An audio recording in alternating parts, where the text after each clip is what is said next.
I wonder how many of us here are ready to die. A couple of years ago, when I really thought I might be at that moment, I found myself stunned, thinking, really? This is how it ends? I don't feel ready. I like life. I still have so much to do. Now that's an emotional response that I suspect that every one of us would have. But the deeper question of faith remains for all of us. If today were really the day, though my mind would be reeling, would my heart be ready? During a recent holy hour right here, I found myself thinking about Jesus. I said, if there is such a thing as love, how fitting it is that there is one who is love itself. And if there is such a thing as beauty, how wonderful it is that beauty would come to us in a person. And if there's such a thing as truth, how glorious it is that there is one who is the truth. How absolutely fitting. And we killed him. We all stand guilty.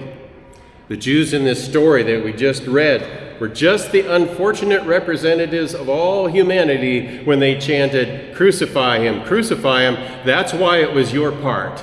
Crucify him. We all bear the guilt.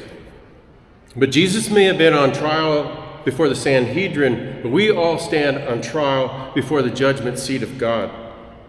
And we're not going to be judged on whether we were a good person or not. We will be judged by our faith in the Son of God. Have we cast our lot with this man on the cross? Will we live for him? And will we die with him? In the Liguori way of the cross, we read at the fifth station, "My beloved Jesus, I will not refuse the cross as Simon did. I accept it and embrace it. I accept in particular the death that is destined for me, with all the pains that may accompany it. I unite it to your death, and I offer it to you.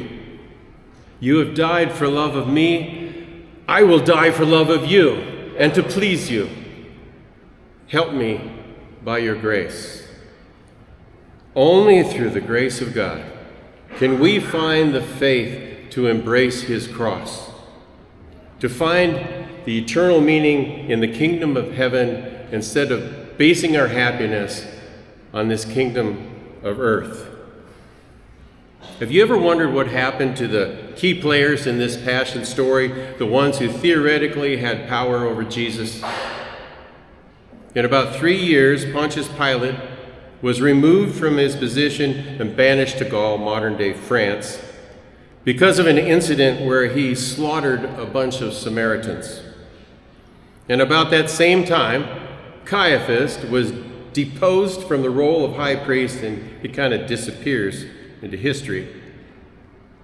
And Herod Antipas, the one who had John the Baptist killed, and the one who questioned Jesus during this mock trial, was convinced by that same wife, Herodias, to appeal to the Emperor Caligula that he, Herod, might have the title of king. It was a political move born out of envy of another one's honor. And you know what happened? He was immediately accused of treason and banished as well.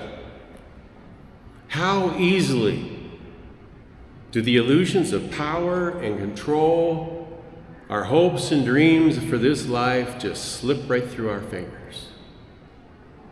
This last weekend on Palm Sunday, some of our Christian and brothers in Nigeria were shot dead for their faith while attending Palm Sunday church services. I think there were 53 killed in multiple attacks. They could hear the shots being fired into the air as the gunmen approached. And I'm sure that they were shocked and disbelieving that their lives would end at such a time and in such a way. But I do pray that their hearts were ready. The cross of Christ has won for us victory over death. He's died and he's opened to us the gates of heaven. Let's soberly reflect and follow now in his footsteps with great hope in his coming resurrection. And now we're going to take a moment of silent prayer, contemplating our own death and our relationship with the cross.